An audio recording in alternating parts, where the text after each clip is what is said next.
Friends, welcome to John Academy. This is Shahul John.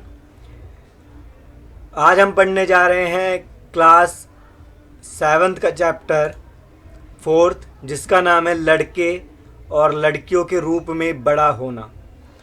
Previous chapter को आप playlist में check कर सकते हैं। साथ ही साथ आप जॉन अकेडमी की ऐप को डाउनलोड कर सकते हैं, जहाँ पर आपको सभी क्लासेस के कोर्स पीडीएफ फॉर्म में आपको मिल जाते हैं। तो आप जॉन अकेडमी की ऐप को, ये साइन देखकर जॉन अकेडमी की ऐप को डाउनलोड करना ना भूलें। ये सारे कोर्सेज हैं जॉन अकेडमी की ऐप में, जो कि आपको बहुत ही चीप रेट में, बहुत ही कम प्राइस में अवेलेबल हो जाते हैं। तो जो भी है, चाहे क्लास 6 हो, चाहे ग्रेजुएशन हो, चाहे क्लास 11 हो, 12 हो, आर्ट्स हो, साइंस हो, कॉमर्स हो, सभी के कोर्सेज आपको यहाँ मिल जाते हैं। अगर इसमें जो नहीं होता, आप हमें मैसेज के थ्रू बता सकते हैं, ताकि मैं आपके लिए डाल सकूँ उसको। तो आपको याद रखना है जॉन अकेडमी की ऐप को डाउनलोड करना। आइए हम चैप्टर 4 को, जो कि क्लास 7 सिविक्स का चैप्टर है, उसको स्टार्ट करते हैं। चैप्टर का नाम है लड़के और लड़कियों के रूप में बड़ा होना। तो हम पूरी स्टोरी, जब हम पूरा चैप्टर पढ़ते हैं, उसके ही अकॉर्डिंग हम पूरे चैप्टर को समझाते हैं, ताकि आपको कोई सा भी क्वेश्चन आपका छूटे नहीं। तो पढ़ते हैं लड़के और लड़कियों के रूप में बड़ा होना। लड़के या लड़की होना किसी भी एक महत्वपूर्ण पहचान है, उसकी असीमता है। जिस समाज के बीच हम बड़े होते हैं, वह हमें सिखाता है कि लड़के और लड़कियों का कैसा व्यवहार स्वीकार करने योग्य हैं, उन्हें करना चाहिए और क्या नहीं। प्राय यही सोचते हुए बड़े होते हैं। ये बातें सब जगह बिल्कुल एक सी हैं, परंतु क्या सभी समाजों में लड़के और लड़कियों के प्रति एक जैसा नज़रिया है? क्या लड़का और लड़की को एक समान माना जाता है आज के समाज में? तो इस पाठ में हम ये पढ़ने की कोशिश करेंगे। यहाँ से पढ़ते हैं हम 1920 के दशक में सामोआ द्वीप में बच्चों का बड़ा होना। जब ये कहाँ की स्टोरी बता रहे हैं? सामोआ द्वीप की। कौन से समय की? 1920 के दशक की। कक्षा 7 का एक सामोआ छात्र अपने विद्यालय की वर्दी में, ये सामोआ द्वीप का एक स्टूडेंट है, बच्चा है, जो कि कक्षा 7 में पढ़ता था। तो सामोआ द्वीप प्रशांत महासागर के दक्षिण में स्थित है। सामोआ द्वीप कहाँ है? प्रशांत महासागर के दक्षिण में। दक्षिण मतलब साउथ में स्थित है। छोटे छोटे द्वीपों के समूह का एक भाग है। सामोअन समाज पर किए गए अनुसंधान की रिपोर्ट के अनुसार 1920 के दशक में बच्चे स्कूल नहीं जाते थे। जब सामोअन समाज के बारे में अनुसंधान किया गया, तो अनुसंधान में पाया गया, उसकी एक रिपोर्ट में पाया गया कि 1920 का जब दशक था, तो सामोआ द्वीप के बच्चे स्कूल ही नहीं जाते थे। वे बड़े बच्चों और वयस्कों से बहुत सी बातें सीखते थे, जैसे छोटे बच्चों की देखभाल या घर का काम कैसे करना है आदि। क्या सीखते थे वो? बच्चों की देखभाल करना, घर का काम कैसे करना है, ये सारी चीजें। द्वीपों पर मछली पकड़ना बड़ा महत्वपूर्ण कार्य था, इसलिए किशोर बच्चे मछली पकड़ने के लिए सुदूर यात्राओं पर जाना सीखते थे। और जो मछली पकड़ना एक महत्वपूर्ण काम माना जाता था, तो किशोर यानी कि जवान बच्चे कहाँ जाते थे? मछली पकड़ने जाते थे। लेकिन ये बातें वे अपने बचपन के अलग अलग समय पे सीखते थे। हर पड़ाव पर बचपन के अलग अलग चीज़ों को सीखा जाता था। छोटे बच्चे जैसे ही चलना शुरू कर देते थे, उनकी माताएं या बड़े लोग उनकी देखभाल करना बंद कर देते थे। जैसे ही छोटे बच्चे चलना स्टार्ट कर देते थे, उनके माँ बाप उनकी देखभाल नहीं करते थे। यह जिम्मेदारी बड़े बच्चों पर आ जाती थी कि बड़े बच्चे छोटे बच्चों को संभालेंगे। अब स्वयं ही 5 वर्ष के आसपास की उम्र के होते थे। खुद वो जो बच्चे छोटे बच्चों को संभालते थे, और भी छोटों को, खुद 5 साल के होते थे जो संभालते थे बच्चों को। लड़के और लड़कियों दोनों अपने छोटे भाई बहनों की देखभाल करते थे। लेकिन जब कोई लड़का लगभग 9 वर्ष का हो जाता था, वह बड़े लड़कों के समूह में सम्मिलित हो जाता था। जो बच्चा 9 साल का हो जाता था वो बड़े बच्चों के ग्रुप में आ जाता था और बाहर के काम भी सीखता था, जैसे मछली पकड़ना सीखता था, नारियल के पेड़ लगाना सीखता था। लड़कियां जब तक 13-14 साल की नहीं हो जाती थी छोटे बच्चों की देखभाल और बड़े लोगों के छोटे मोटे कार्य करती थी। और जब तक लड़कियां 13 या 14 साल की नहीं होती थी तब तक क्या करती थी, बच्चों की देखभाल करती थी, छोटे मोटे काम करा करती थी वो। लेकिन एक बार जब 13-14 साल की हो जाती थी वे अधिक स्वतंत्र होती थी। जब वो 13-14 साल की हो जाती थी तो उनको ज़्यादा फ्रीडम दे दी जाती थी, आज़ादी दे दी जाती थी। लगभग 14 वर्ष की उम्र के बाद वे भी अब मछली पकड़ने आती थी। फिर वो मछली पकड़ने वो भी जाया करती थी, बागानों में काम करती थी और डालियाँ बुनना सीखती थी। खाना पकाने का काम अलग से बनाए गए रसोई घरों में ही होता था। जो खाना बनाने का काम कहाँ होता था, अलग से जो रसोई घर होते थे उनमें, जहाँ लड़कों को अधिकांश काम करना होता था और लड़कियाँ उनकी मदद करती थी। जहाँ लड़के काम करा करते थे और लड़कियाँ उनकी हेल्प करती थी। ठीक है, ये तो था 1920 में सामोआ द्वीप में कैसा होता था, ये आपने पढ़ लिया है। लड़कियां स्कूल जाते हुए समूह बनाकर चलना क्यों पसंद करती हैं?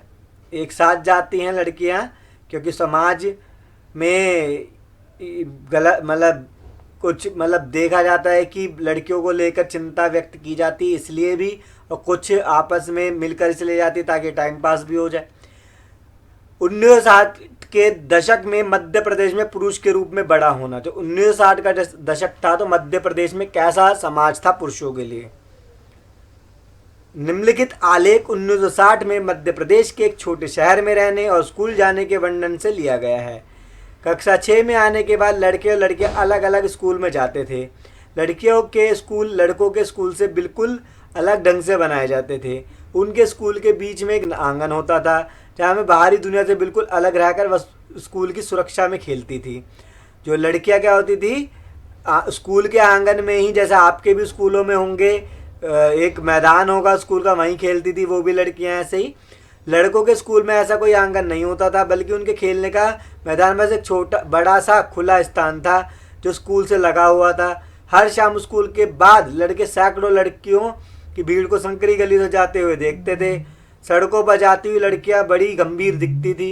ये बात लड़कों से अलग थी जो सड़कों को अनेक कामों के लिए उपयोग करते थे, जैसे यूं ही खड़े खड़े खाली समय बिताने के लिए, दौड़ने, खेलने के लिए, साइकिल चलाने के कर्तव्यों को आजमाने के लिए लड़कियों के लिए गली सीधे घर पहुंचने का एक माध्यम थी। लड़कियां हमेशा समूह में जाती थी, शायद उनके मन में डर रहता था कि कोई उन्हें छेड़ ना दे या उन पर हमला ना कर दे। तो लड़कियों के लिए एक मैदान होता था, लड़कों के लिए एक स्कूल से सटा हुआ मैदान था, और जहाँ लड़के लड़की दोनों अलग अलग जगहों पे खेलते थे। और लड़कियां ग्रुप बना के इसलिए भी चला करती थी ताकि उनको कोई छेड़े ना और कोई उन पर हमला ना कर दे। ऊपर के दो उदाहरणों को पढ़ने के बाद हमें लगता है कि बड़े होने के भी कई तरीके हैं। हम प्राय सोचते हैं बच्चे एक ही तरीके से बड़े होते हैं। ऐसा इसलिए है क्योंकि हम अपने अनुभवों से ही सबसे ज़्यादा परिचित होते हैं। यदि हम अपने परिवारों के बुजुर्गों से बात करें तो पाएंगे उनका बचपन शायद हमारे बचपन से बहुत भिन्न था। जैसे कि आप अपने माँ बाप या दादा दादी या नाना नानी से बात करोगे तो उनसे पता चलेगा कि उनका जो जीवन था, उनका जो बचपन था, हमारे बचपन से कहीं अलग था। तो हर किसी का बचपन अलग होता है। हम यह भी अनुभव करते हैं कि समाज लड़के और लड़कियों में स्पष्ट करता है, यह बहुत कम आयु से ही शुरू हो जाता है। उदाहरण के लिए उन्हें खेलने के लिए भिन्न खिलौने दिए जाते हैं। लड़कों को खेलने के लिए कारें दी जाती है, लड़कियों को गुड़िया दे दी जाती है। यहाँ आपको पता ही, वो लड़कों को कारें देते हैं और लड़कियों को गुड़िया दे देते हैं खेलने के लिए। दोनों ही खिलौने खेलने में बड़े आनंददायक हो सकते हैं। फिर लड़कियों को गुड़िया और लड़कों को कारें ही क्यों दी जाती है, ये सोचने की बात है। क्योंकि हमारी मेंटेलिटी है कि लड़कों को तो कार वार जैसी चीज़ें, बाइक वाइक जैसी चीज़ पसंद आएगी और लड़कियों को गुड़िया जैसी, क्योंकि वो घर में ही रहती हैं। खिलौने बच्चों को ये बताने का माध्यम बन जाते हैं कि जब वे बड़े होकर स्त्री और पुरुष बनेंगे तो उनका भविष्य अलग अलग होगा। अगर हम विचार करें तो यह अंतर प्राय प्रतिदिन की छोटी छोटी बातों में बनाकर रखा जाता है। लड़कियों को कैसे कपड़े पहनने चाहिए, लड़के पार्क में कौन से खेल खेलें, लड़कियों को धीमी आवाज़ में बात करनी चाहिए और लड़कों को रौब से, ये सब बच्चों को ये बताने के तरीके हैं कि जब वे बड़े होकर स्त्री और पुरुष बनेंगे तो उनकी विशिष्ट भूमिकाएं होंगी। बाद के जीवन में इसका प्रभाव हमें अध्ययन के विषयों या व्यवसाय के चुनाव पर भी पड़ता है। तो ये सारी चीज़ें बचपन से ही सिखा दी जाती है बच्चों को। या जैसे कि लड़कियों को बाहर खेलने नहीं दिया जाता है, लड़कियों को बाहर घूमने नहीं दिया जाता है, और लड़के क्या करते हैं, चाहे वो छोटे हों या बड़े, बाहर घूमते हैं, रात रात में घर आते हैं। तो ये सारी चीज़ें बताती हैं कि यहाँ पर स्त्री पुरुष में कई बार उनके बड़े होने में अंतर पाया जाता है। एक स्टोरी के माध्यम से समझेंगे। मेरी माँ काम नहीं करती। माँ, हम सभी बच्चे स्कूल से भ्रमण पर जा रहे हैं, भ्रमण मतलब घूमने जा रहे हैं। रोजी मैडम को साथ चलने के लिए किसी बड़े की ज़रूरत है।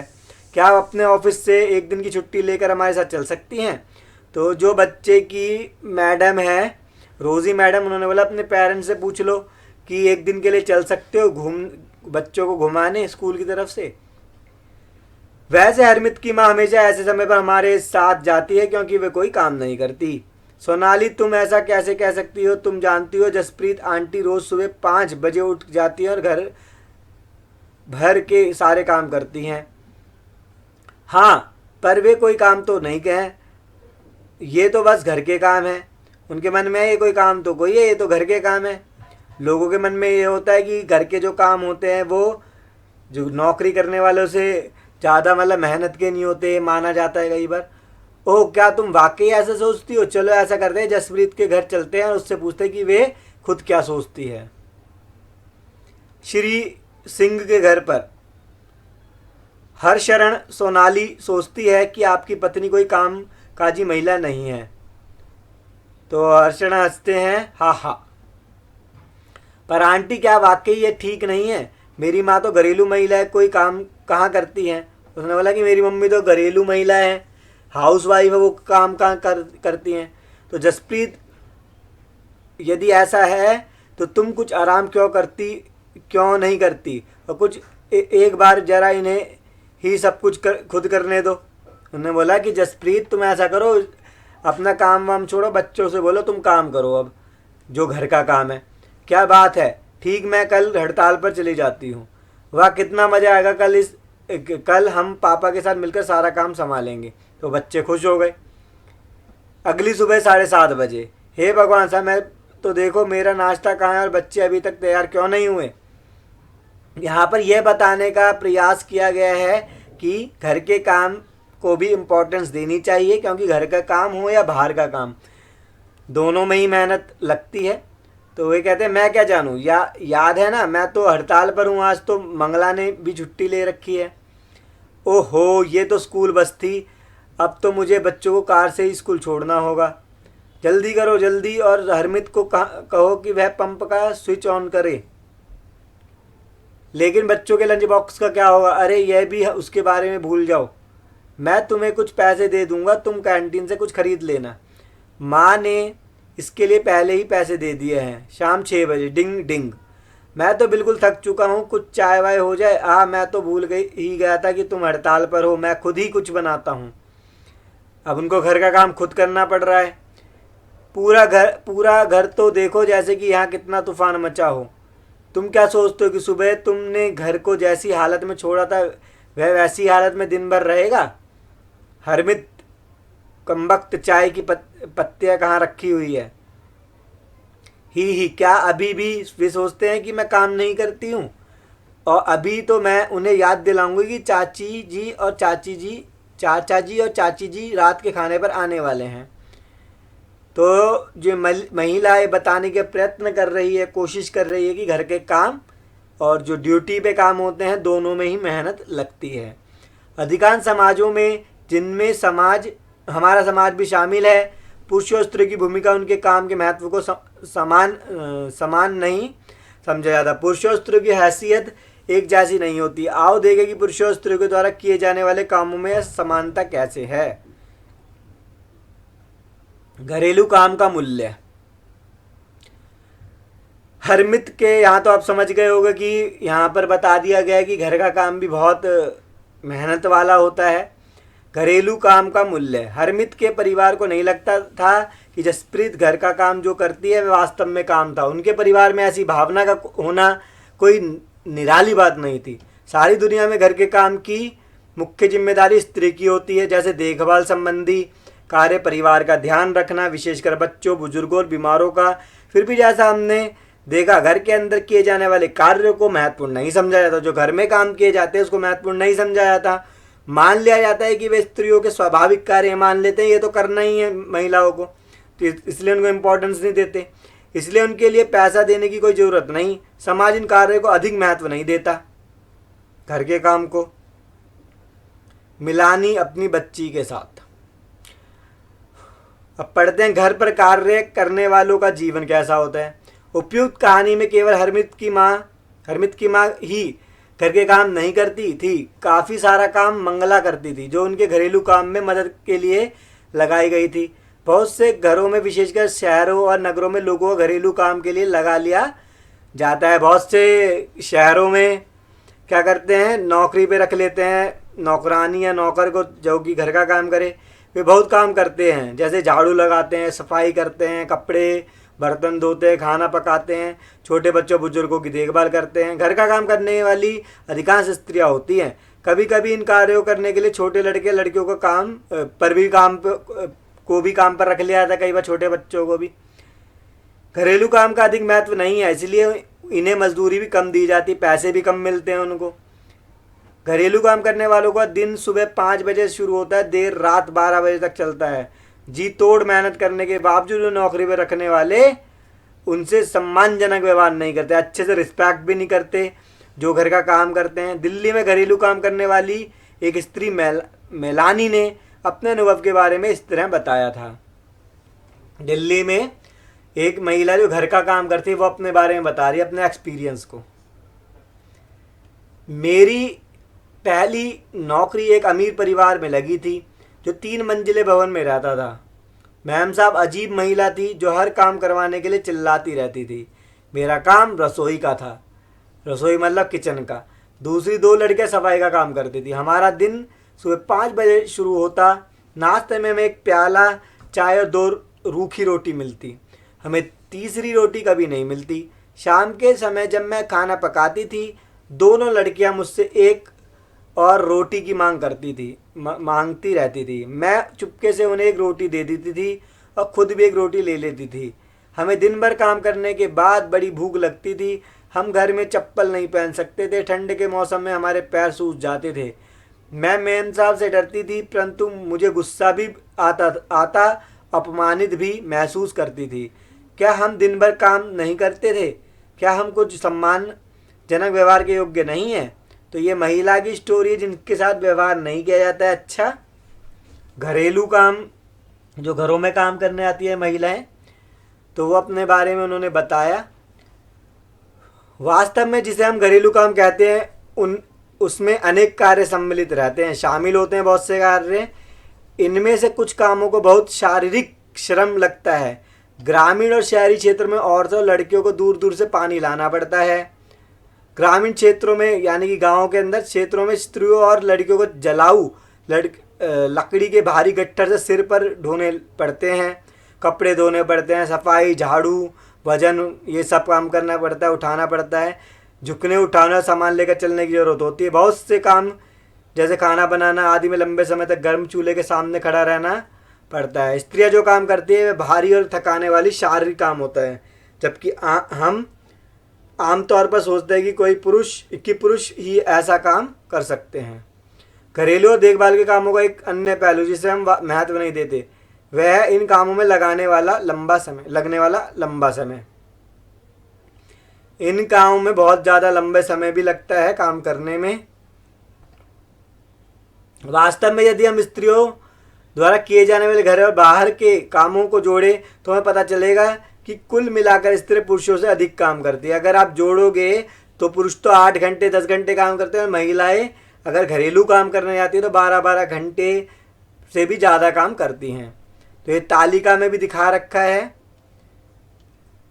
महिलाओं का काम और समानता। जैसा कि हमने देखा, महिलाओं के घरेलू और देखभाल के कामों को कम महत्व देना एक व्यक्ति या परिवार का मामला नहीं है। यह स्त्री और पुरुषों की भी असमानता की बड़ी सामाजिक व्यवस्था का ही भाग है। इसलिए इसके समाधान हेतु जो कार्य किए जाने हैं वे केवल व्यक्तिगत या पारिवारिक स्तर पर नहीं, वरन शासकीय स्तर पर भी होने चाहिए। हम जानते हैं समानता हमारे संविधान का महत्वपूर्ण सिद्धांत है।